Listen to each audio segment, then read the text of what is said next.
Coming to you from the Nightbreed Studios, it's the Nightbreed Cast, with your hosts, Eyes Adrift and Avago. This is the Nightbreed Cast, Episode 7. I'm Eyes Adrift. I'm Avigo. Today we have a special guest. His name is Digoth. Hello, everybody. And he says you will not hear that much of him, but we'll try to get him to say something. He's a pretty cool guy. We were supposed to have Dustin on, but we had some miscommunications last night preparing for the show. We thought we would be recording tomorrow night, but apparently Av's plans have fallen through. So, Dustin, we apologize. We'll get you on the next show. Sorry. Very first thing we want to start off with is, if you subscribe to our channel, we will have future prizes that you could possibly win by emailing us in the answers to the questions that we have. We'll be doing this once a month, but you have to be a subscriber, and you have to email us at nightbreedcast@gmail.com. You can even like us on Facebook to get any updates on future episodes. It's facebook.com/nightbreedcast, and we'll go ahead and start this off with last week's roundtable question. If a player sells an item to an NPC merchant, should other players be able to buy that item from the merchant? Av, take it away. Okay, so we must state the fact that we don't want auction houses. This is correct. We've said this in like every cast. Yeah, we both agree on this, but we both kind of disagree on some other topics. One of the things that Dave Jorgensen said was that he doesn't want to be able to buy items off NPCs. He wants player interaction, so if you want to buy from players, do so. They want to encourage player-to-player action whenever possible. Yes. I understand the viewpoint. And I can understand it from a programmatic coding aspect of not wanting to do it. But as far as gameplay, I disagree strongly. This was actually something that you could do in the original EverQuest until they took it out. I guess they were having issues with it. I've never really understood I sell my stuff to said NPC vendor and it just disappears. I mean, in new games you have the buyback option, but nobody else can see what you sold. Right. Which makes no sense to me whatsoever. It kind of breaks immersion for me because it's just a way to get rid of my crap. I kind of have some multiple viewpoints on this and different ideas towards different things. So if you really want to be immersive, then don't have any NPC vendors at all. So force players to stand around and yell, "I have crap for sale," which, the original EverQuest was like this too. No one's going to want that. I don't really like this option either, which if you're going to do this, you're going to have to get rid of all junk loot drops because you don't have anybody to sell them to and nobody's going to buy the junk. Right. Because it's worthless. I think it breaks immersion to not be able to buy things back. It does for me, at least. I mean, I know one of the things that I used to love to do in EverQuest was run around to all the NPCs and look and see if they had anything useful. Because, I mean, it would never fail. I would be broke. Nobody was around to buy my crap. I would sell crap to merchants to make money, right? Mm-hmm. Well, on the converse side of that, sometimes you needed something that nobody was selling, and sometimes you could find it off of the NPC vendors. Now, people just needed to sell it for money. Now, were each of the vendors themselves, so you had to go to that specific vendor, or are they all linked? No, it was specific. They weren't linked, so it was whatever somebody sold to that one particular vendor. Okay.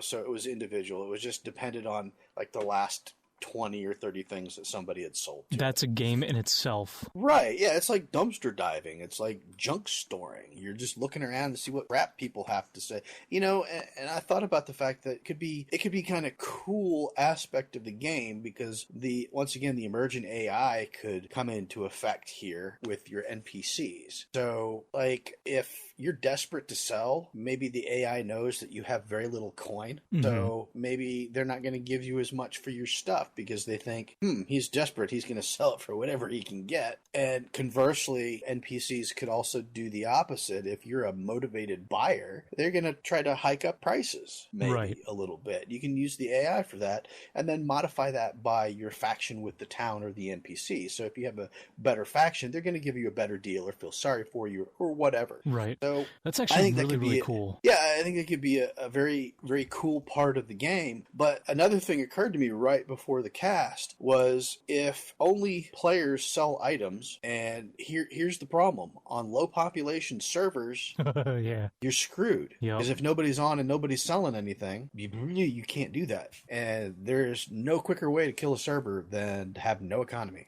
Right. And nobody's buying anything and nobody's selling anything. Right. My original viewpoint was I don't want to buy someone else's crap that they threw up. But listening to your points, and you're not even done, but we were talking about this yesterday when we were kind of going through this. I'm kind of for it. It could be a really, really good kind of mini game in itself. Going around trying to find something that someone sold stupidly or mistakenly. Although they are having, if they do have that, they need to have like a 5-minute window or so to where you're like, oh shit, I accidentally sold that. I'm a fucking dumbass. I need to get that back. And then you can buy that back before someone else picks it up. Although, on the flip side of that, you should be a dumbass because then someone like me, who's an entrepreneur in these games, can flip it. Well, and the other converse thing of this is that you no longer have to have the personal buyback because it's right there. Anybody can buy it back. So, yeah, if you don't buy it back real quick, it could be gone. But if you don't want players to be able to sell certain things, then make them worthless and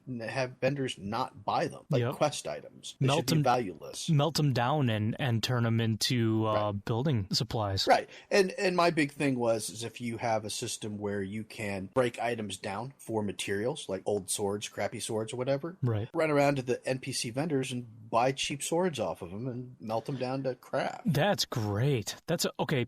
Put it in. You can But station them right next to the strip taverns. You have to have the strip taverns.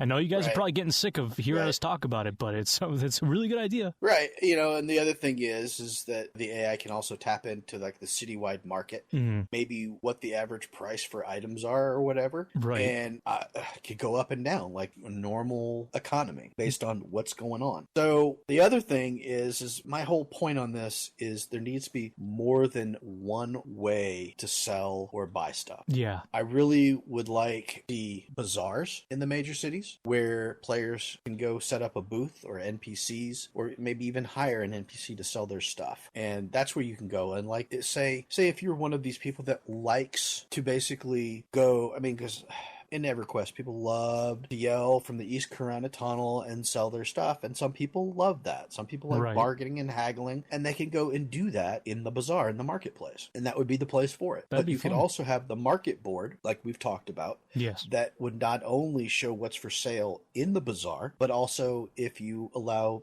people to have NPC vendors in their houses or guild towns, also that stuff too. So you wouldn't be limited. That's my only issue. So you have to be able to have a way to see what's for sale, because if I have to run around for hours and hours and hours looking for what I want, you're not going to have fun. Yeah, it's not fun. I'm the kind of person that without some type of a system, I have no idea what the going rate for anything is. And I usually get ripped off because of it. Because I get fed up and I just drop the price and say, screw it. Just get rid of it. It's just, to me, give players options. I'm all about options. We need different ways to be able to sell things. We need bazaars. We need to be able to set up NPCs to sell in our homes, our guilds, in the bazaar, what have you. If people want to stand around and sell stuff, that's awesome. If we want to just sell our crap to NPCs, that's awesome. Yeah, definitely have those different options. Right.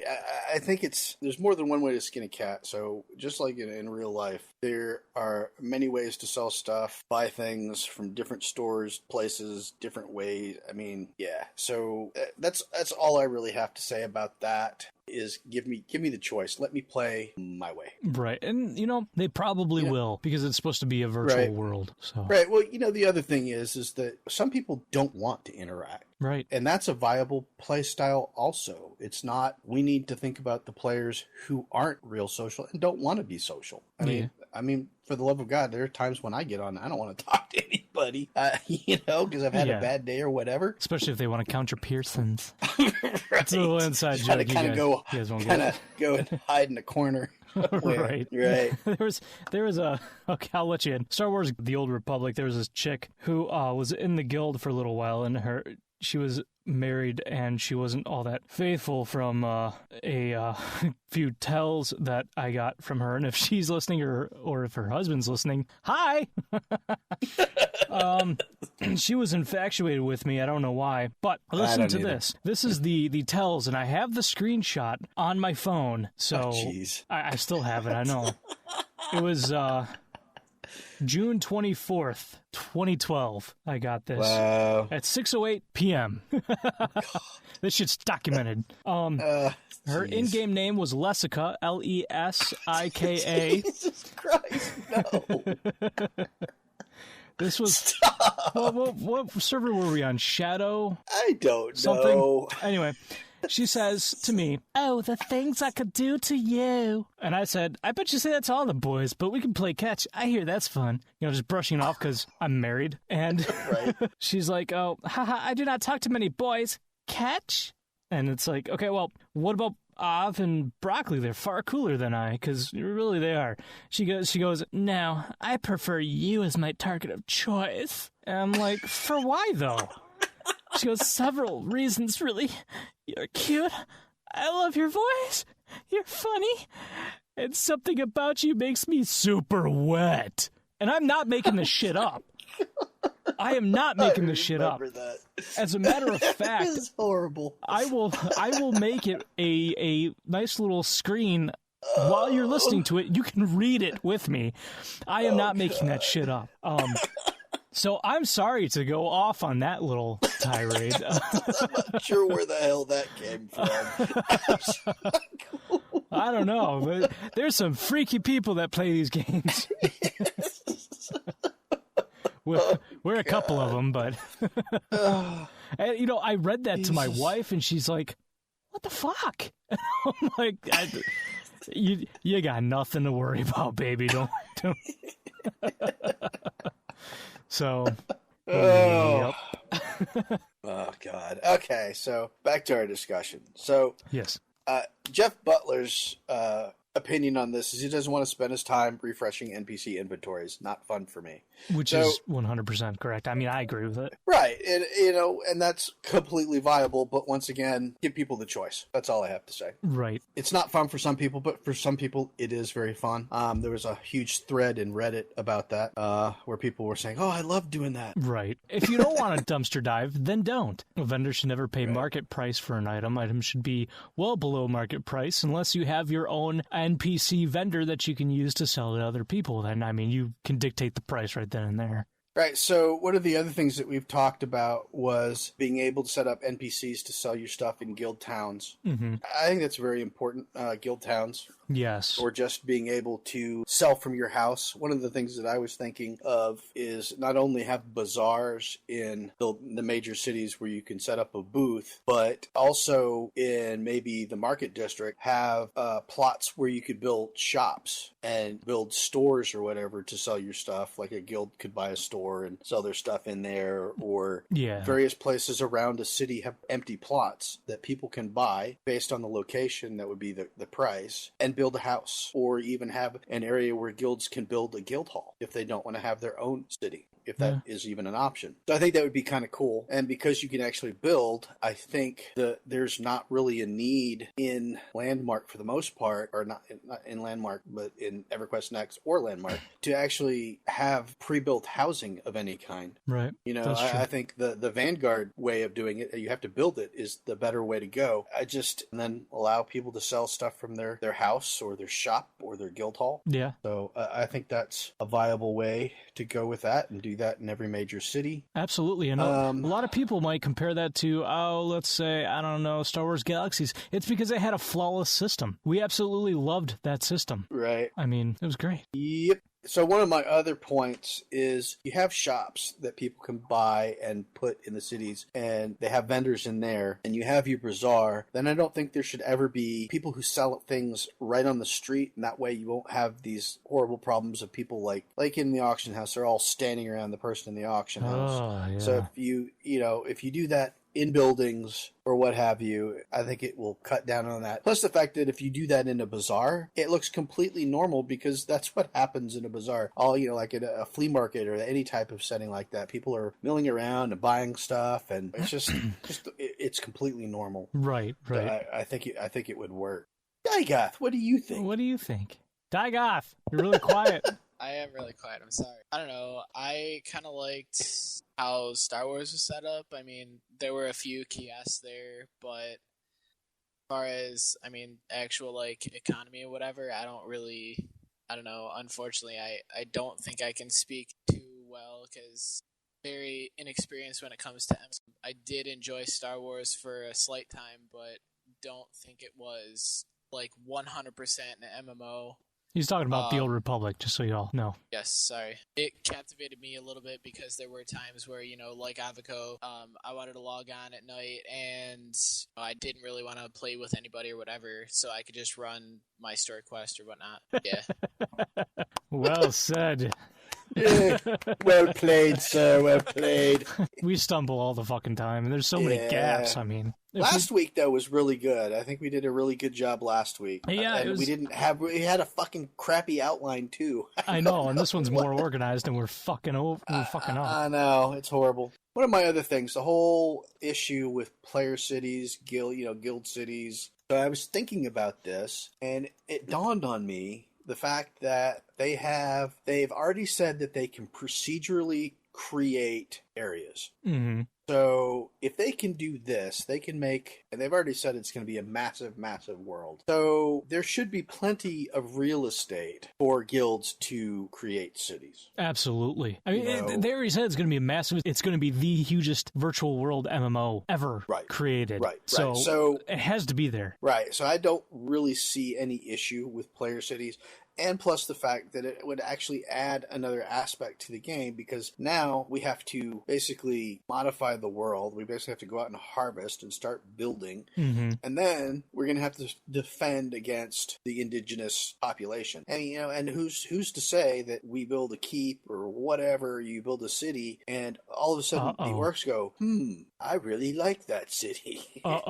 You know we want that city. And the other thing, procedurally creating not zone, because there won't be any zones. It'll be large, endless land masses surrounded by water, hopefully. So we can have boats. Boats would be awesome. It made me start thinking about starter zones and islands that are starter zones, and I just have to say no. I don't want starter zones. I don't want starter start me in a major city and let me stay close to the city for a little while, and then I can wander out from there. I think that's the way to go. That's the way EverQuest was. That's the way EverQuest 2 start out in a major city. That's where everything kind of starts, and you kind of learn the lay of the land, get your bearings, and you start wandering around. And I think that's a perfect way to do it. Absolutely. The other thing about having these large land masses is that you can procedurally create. You don't really have to worry about populating it because the emergent AI takes care of that. You just kind of release the monsters and they will go where they want. You don't have to go where an orc goes here or whatever. So that actually gets taken care of. I guess the only thing that you would have to really do, and hopefully they can do this too, is like with trees and stuff. Hopefully they can procedurally deal with all of that. Yeah, probably. And, I think it would be kind of cool that if we want to put a city down in the middle of a forest, we have to start cutting down trees. Oh, absolutely. That'll be great. Clear it out. I think it would be awesome. I think they kind of hinted to that, if I remember correctly, way back when we saw the debut stuff. I thought they kind of hinted to that. Right. Going back to the boats now, sorry to jump off a topic and going back, but how fucking cool would it be to actually have sea monsters in the sea attack your ship, and then you gotta defend your ship, or trying to find that giant squid or the kraken and taking care of that? Because Vanguard was supposed to have random encounters in the sea, but that never came.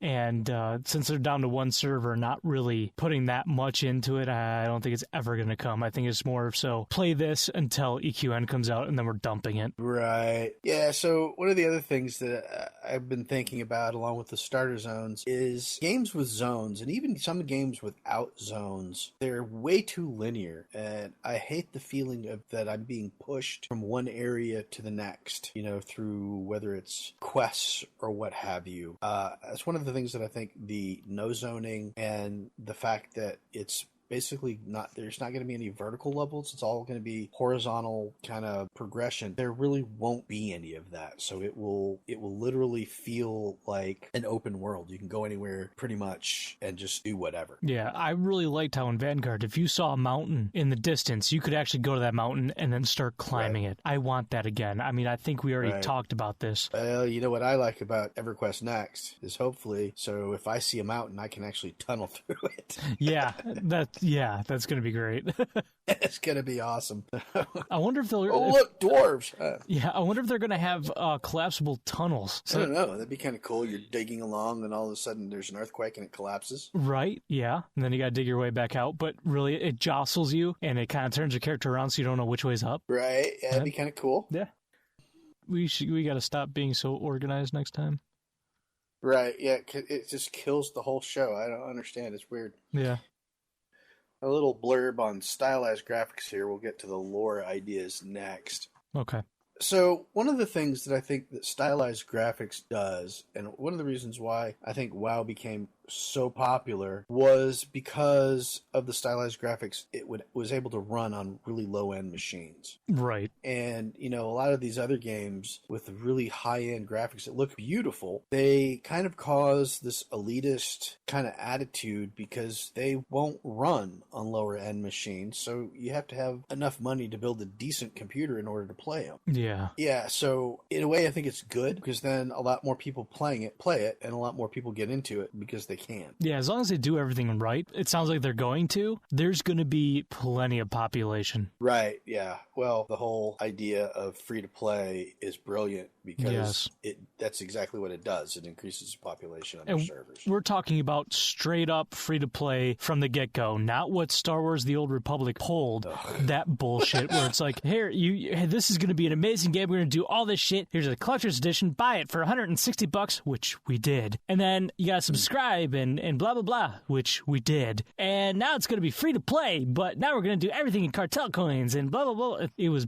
bullshit. Absolute bullshit. And if you went to free to play or even went to, what was it, a premium, not premium, but it was whatever, you weren't paying, they called it something. Right. It restricted you so bad, so hard. Right. You couldn't wear any good gear. You couldn't do shit. I mean, it's a pay to win now. Right. It's such a bullshit game now. Good job, EA. Good job. Yeah. Digoth, any thoughts? We're not big EA fans. Right. EA. Oh my god, EA. No, honestly, free to play though, that would be huge, especially for me. Even if it's from the get go and like, oh yeah, I really like this game, so I think I'm actually going to subscribe. I think that to me would make a huge difference. Right now I'm not looking to be a diehard MMO fan right now. Right. Give me a chance to play. Yeah, and that's exactly what Sony's doing. And it is, like I've said, a brilliant move, a brilliant play. Excellent. Yep. Right. Yep. And what I like even more is, I believe, you do this too. We actually have that all station pass. Right. And I got the year. I'm doing a yearly, man. $178 yearly. It's like $14.99 a month. Nice. Which is what it costs to subscribe monthly. For one game a month. One game, yeah. So basically, for the all station pass for a year, you get all everything games for the same price as one. Yeah. Yeah, and it's great because you can play any SOE game and have that subscription. Yeah, it's brilliant. It is really, really nice. They have me locked in. As long as they do EverQuest Next justice, they will have me for lifetime. So. Yeah, I'm hoping that they'll do the all station. I don't see why they wouldn't for EverQuest Next and Landmark 2. I think it's already confirmed, I think. I can't see why it wouldn't be, but if you think about it, you can play with the All Station Pass, you can play PlanetSide 2, EverQuest, EverQuest 2, Vanguard, DC Universe, and there's Dragon's Prophet, and there's like maybe another one. Free Realms? I can't remember. Or whatever it's called. Yeah, Free Realms. Or that Star Wars game that's too. Like so many games that you can play Right. and not be restricted in any way. It's awesome. And you also get 500 Station coins a month, station I think. cash every month. Yeah. Yeah. Yeah, so it's awesome. Absolutely. It's the way to go. Absolutely. And we don't work for Sony. So No, we should. You guys listening? We should. we're plugging your crap. Speaking of which, go ahead and subscribe to our channel. In a few months, you will have opportunities to win free shit from us, because we're going to get beta keys, because we got the Trailblazer packs, so we'll have extra beta keys to hand out. And Right. I have been talking to Dexella from SOE, and they are more than happy to back us up and give us some prizes to give out to you guys monthly. So subscribe. just subscribe. That's all you have to do. Yep, subscribe and listen. Subscribe, and you might listen, win some free email. stuff by answering some questions. Yep, it'll be fun. It'll be grand. And there'll be questions that SOE, they basically, we'll talk to them and come up with what we're going to ask, and they will basically confirm that, yes, this is the answer. So there won't be any question about, is this the answer or not? Right, yeah, we'll have it straight from the mouths of the Right. SOE peeps. And one of them might be, what's someone's bra size? I have to throw that shit in there. Come on, we're an M-rated show. Come on. Yeah, Rosie, you have my heart, but Dexella's creeping it away from you. Just because she's so damn nice, and it's just like, Yeah, she is. She's very nice. and it's like, because we have like 9 people that subscribe to us, and I just hey, we were thinking about doing this, giving away prizes if we get popular or whatever. And she goes, yeah, no problem. I mean, let me know when you got some firm plans, and we'll see what we can do. And it's like, Right. that is just awesome, because we're fucking nobodies, and then for her to take the Right. time to even respond to my question is just amazing. Yeah, I think we've only had like the most we've had anybody listen to any of our podcasts was the first one, and it was like 62. Right? Yeah. So So spread the word. yeah, and I think that was probably our worst one because it was the first one. So Right. they get better. Hopefully. We got better. He turned me into a newt. I got better. Okay, so let's move on to the lore. A lot of this was answered in the today's roundtable that came out. Right. It was the roundtable from today, and it was basically lore ideas. And I really like I like a lot of what they said. That the fact that they're gonna have libraries where you can go in and read. That is really cool. I'm like, that's freaking awesome. But I kind of want to add to that. I want books that I can buy and put in my house that I can also read. That'd be cool. That you could also read at the library. And then I thought, well, you know what else would be cool is to have like a historical archive of kind of like magically recorded events in history, like maybe major events, like cutscene things that you would think are kind of like epic cutscenes, right? That you might not want to see in a quest line because it takes too damn long to watch, but it might be cool, and it could be maybe content that SOE adds over time, like these little kind of mini movies of historical events or whatever that they add to like maybe the library archives or magical, where you can go in and maybe a little globe or whatever and watch